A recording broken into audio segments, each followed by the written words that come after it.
Ashish, congratulations on Thank the you so launch much, of the Mark. Virtus and some very competitive pricing that we've seen for the Sedan. Yes, thank you so much. I think we owed it to the customers, we owed it to the market. So I'm happy that you find the pricing competitive. Well, what do you think is the Sedan market shaping up to be like? You know, it's an interesting question. If you look at the sedan body style itself, it has stayed constant at around 11 to 12% of the market.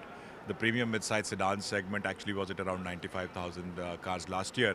And with the introduction of the Virtus and a similar car from our sister brand, I think this segment is going to grow to around 140 to 150,000 this year. And this would include, with the city hybrid coming in as well, because that's you've got one after the other. In fact, there's been quite a few sedans in succession that are coming Yes, out in the market. definitely. And I think if you look at it, all of us tend to focus on high growth segments like SUVs. So I would like to believe that the sedan has been a blind spot, and since it has been a blind spot for most of the people, it is an opportunity for everybody. Do you believe this is a sustainable business model as well? Because would this then, spawn off more sedans coming into the market, or will I the hope attention go back to SUVs? I hope so too, but definitely the SUVs will continue to grow more.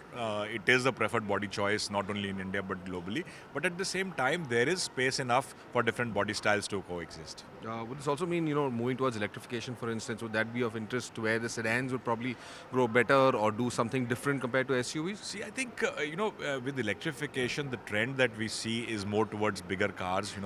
Because just by the inherent nature of electrification, in the same body style, you have more space available. So definitely, the preferred choice in terms of body styles would remain SUV or a crossover style going into electrification as well. But going forward, you've seen it with the Tesla as well. The sedan is a preferred body style even in electric cars. Yes. Going forward as well, Ashish, now, diesel is one question that's on consumers' minds. Electrification is another question on consumers' minds. What's Volkswagen's, journey going to be like in the next few years? See, we have been very clear that we are moving out of diesel very decidedly, and that's going to stay. Electrification also, we don't need any proof of our electrification plans. We are the leading electric player in the world right now. We have committed 40 billion euros of investment globally into electrifications. So definitely that's the the way forward for the brand globally. So how soon do you think electrification, as in Volkswagen India for that matter, would step into this space? See, electrification in India, I think, will happen in 2 or 3 steps. Till last year, the electrics constituted less than 0.5% of the market. But the good thing is that it is doubling every year. And in the last 1 year, the pace has picked up tremendously. There's a lot of interest and a lot of action from all manufacturers who want to be at the forefront of this transformation that is happening. And that is something where we as a group and as a brand have an advantage because we do have a global portfolio available. So when I talk about electrification as a journey, I think the steps for us as a brand would be to first bring in our global portfolio in limited numbers, look at the ecosystem, look at our internal capabilities, look at how the market reacts to our global portfolio, move towards local assembly of the cars, and eventually to full localization. Right. Let me come back to the Virtus, and essentially, within the Volkswagen Group, or rather with Volkswagen itself, how is this car? How do you think this car would, position itself? Rather, let's say, find the kind of numbers against you got the Tiguan, you got the Taygun. So where and exactly do you think the Virtus will fit in? See, I think our portfolio is very, very, very young in the Indian market right now. The Taygun is hardly 6 to 8 months old in the market. The Tiguan we just launched in January, and now the Virtus today.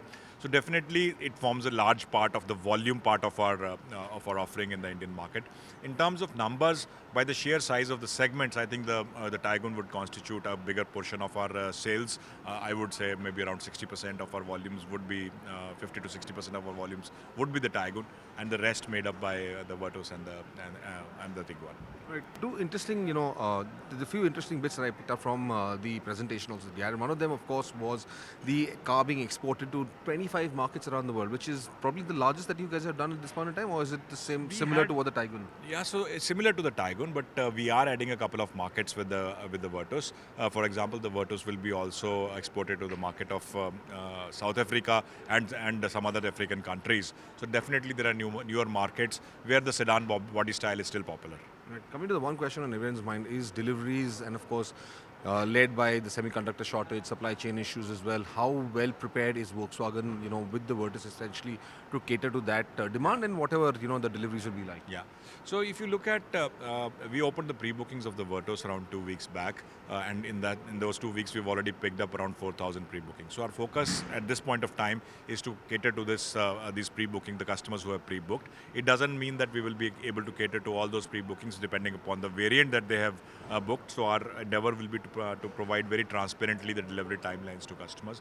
Going forward, the situation on semiconductor supply continues to be tight. We had all hoped that by Q3 the situation would be better, but in the last 2 months or last 2 or 3 months, the situation globally has changed dramatically. With the situation in Europe, with fresh lockdowns that happened in China, I think the next 6 months is again going to be tough. There's going to be at least a 30 to 40% shortage is what I see, not only for us but for the industry in terms of availability of components to meet the demand that exists in the market. So as we go along, based on these developments, our endeavor would be to keep the delivery timelines as short as possible. That's in everybody's interest. And being a sales guy, I would like to deliver as many cars to customers as possible. But sometimes you just have to manage within the constraints that you have.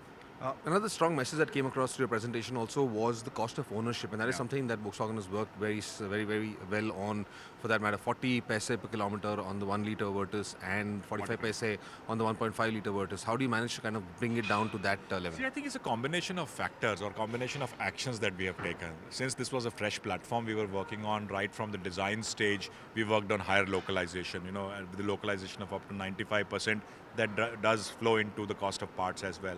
We brought in a lot of child parts. Instead of changing assemblies, we now change smaller parts, which brings down the cost of repair as well. We introduced 4 years warranty and 4 years roadside assistance as standard. That has given a peace of mind offering to customers. We reduced our parts prices by almost 13%. We reduced our engine oil prices by almost 30%. So all these combination of factors is what has helped us to reach this. Well, Ashish, it's a pleasure.